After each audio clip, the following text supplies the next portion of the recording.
Olá, amigos e amigas do canal Motivação Rema. Sejam todos muito bem-vindos.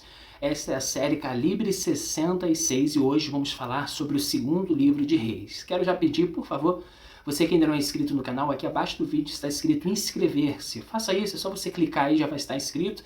E aí você também ativa o sininho para que todas as vezes que postarmos algo aqui no canal, você seja notificado, você seja avisado, você seja avisada do conteúdo novo, tá bom? Vamos lá, pessoal. Segundo livro de Reis é um período, narra um período que o povo de Israel vivia uma grande instabilidade, vivia uma grande crise religiosa, política, espiritual.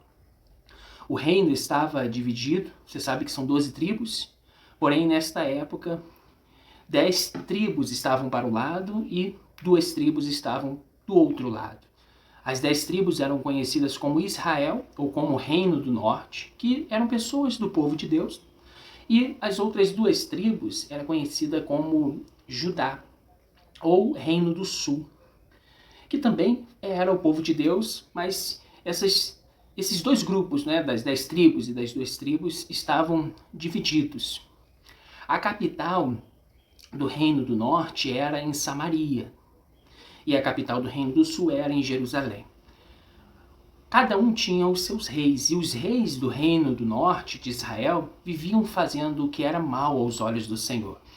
Entrava rei e saía rei, e eles continuavam fazendo coisas erradas, continuavam dando lugar para a idolatria, para a imoralidade, todo tipo de imoralidade, entre outras coisas. E o povo seguia aquilo que o rei fazia. É como diz uma velha frase do militarismo, que a tropa é espelho do guia. E era isso mesmo, o povo seguia aquilo que a liderança ordenava, aquilo que a liderança fazia, e consequentemente desagradava a Deus, entristecia a Deus, e esse povo ia caminhando para a morte, ia caminhando para as tragédias, para as coisas erradas, aquilo que Deus não queria que o povo vivesse. Já no Reino do Sul, da mesma maneira, alguns reis faziam o que era mal aos olhos do Senhor. Porém, existiram 2 reis que se esforçavam para conduzir o povo a Deus. Se esforçavam para fazer com que o povo retornasse para os caminhos do Senhor, e em seus períodos, nos períodos em que eles reinaram, o povo viveu sim, de uma certa maneira, para Deus. Abandonou os ídolos, viveu segundo a vontade de Deus, agradou ao Senhor.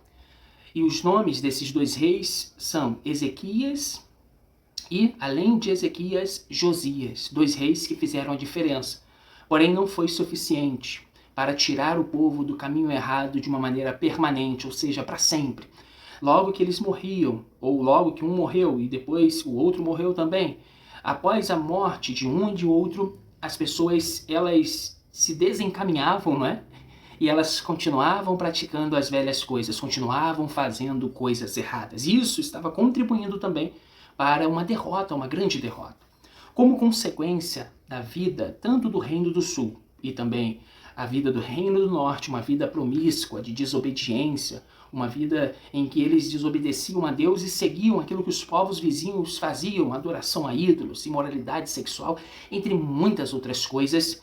No ano de 722, Samaria foi invadida, o Reino do Norte foi invadido pela Assíria, e Samaria fora destruída e muitos foram levados cativos. Aqueles que não morreram, né, foram levados cativos, presos, para viver um período muito difícil debaixo de um jugo de um outro povo.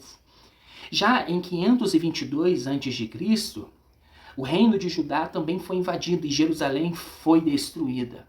E o povo de Judá foi levado para a Babilônia, para passar um período muito difícil, um período de muito choro, um período em que eles estavam subjugados, aquele povo subjugados aos babilônios. É importante também nós destacarmos que aqui, segundo Reis, nós temos acontecimentos que muitos pregadores utilizam como mensagem.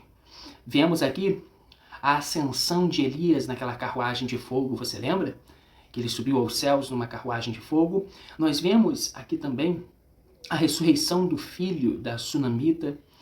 Nós vemos aqui aquele machado que flutuou e muitas outras coisas aqui no segundo livro de Reis. A terrível morte de Jezabel.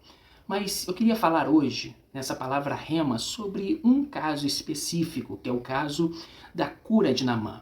Você sabe que o Naamã era um general do exército da Síria e ele era uma pessoa que tinha muita bagagem no militarismo, muita bagagem com guerras e tinha muito respeito, tanto com os soldados, como com o povo, como também para com o seu rei, para com o seu senhor. Mas ele tinha um problema que era a lepra, que estava o consumindo e o levando para a morte. Ele colocava aquela armadura, tentava disfarçar. Ele certamente tentou diversos tratamentos com o prestígio que tinha, com o conhecimento que tinha, com o dinheiro, com a posição que tinha, mas ele não conseguiu e aquilo estava destruindo ele. Aquilo estava acabando com ele, por dentro e por fora, não é? Porque imagine como ele ficava, a mente dele, o coração dele. Imagine, não só aquela lepra consumia a sua pele externamente, mas ele por dentro estava certamente muito triste, pensando, poxa, vai ser o meu fim, eu não vou conseguir. E ele adorava muitos deuses, mas nenhum deus foi capaz de curá-lo, de transformar a sua vida, de livrá-lo daquela lepra. Numa das incursões dele como general do exército, como chefe do exército, eles levaram de Israel uma menina. E essa menina ficou como serva, como escrava da esposa do Naamã dentro da casa dele. Ela ajudava, fazia as coisas para a esposa dele e ela sabia do Deus de Israel. Ela tinha conhecimento do profeta que estava em Israel. Aí ela um dia falou com a sua senhora, com a esposa de Naamã, poxa, quem me dera que o meu senhor estivesse lá em Israel, que ele fosse ao encontro do profeta que está em Israel. Porque certamente ele seria curado, certamente ele viveria algo novo. Eu vou ler aqui o que está escrito em 2 Reis, capítulo 5, versículo de número 3. Diz assim, disse ela à sua senhora, tomara o meu senhor estivesse diante do profeta que está em Samaria, pois este o curaria da sua lepra. Esse profeta que é importante nós falarmos é o profeta Eliseu. Quando o Naamã ele ouve isso da esposa dele, quando a esposa dele conversa com ele, relata, ele imediatamente vai até o rei, ele vai preparar tudo e vai até Samaria, onde o profeta Eliseu estava. E chegando lá você conhece a história, né? Ele vai mergulhar, vai receber aquela instrução, vai mergulhar 7 vezes no Jordão e vai ser curado. E ele mesmo vai falar que só vai oferecer sacrifícios a partir daquele dia, só iria oferecer sacrifícios e holocaustos a partir daquele dia ao Deus de Israel. Ou seja, ali ele vai se converter, vai abandonar os deuses antigos que ele servia e vai passar a servir a Deus. Mas eu queria chamar a sua atenção para o significado do nome Eliseu. Eliseu quer dizer Deus é salvação, Deus é minha salvação, quer dizer Deus é o meu auxílio. A atitude daquela jovem, ela fez toda a diferença na vida do Naamã.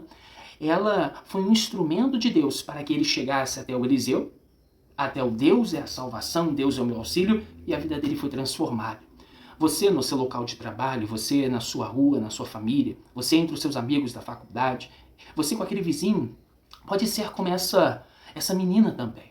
Eles podem ter lepra, eu digo lepra agora entre aspas. Eles podem estar passando por uma situação que você sabe, ou você até não sabe, mas uma situação que está consumindo ele, seja uma doença, seja um problema familiar, uma situação que está conduzindo aquela pessoa para a morte, para a destruição. E essa situação, esse problema está consumindo essa pessoa, tanto do lado externo como também internamente. Essa pessoa pensa até em se matar, em tirar a própria vida.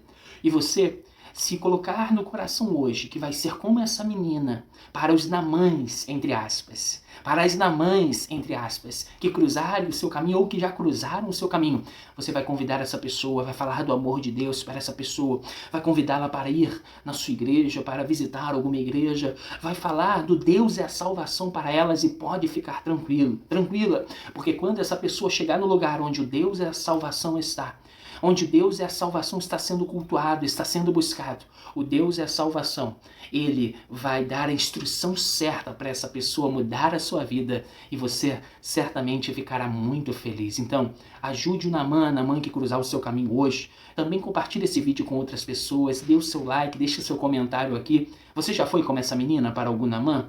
Se você tem uma experiência, coloque aqui nos comentários, porque isso vai edificar a fé de outras pessoas que vão ler e a minha fé também. Um grande abraço, que Deus te abençoe e até o próximo vídeo da série Calibre 66.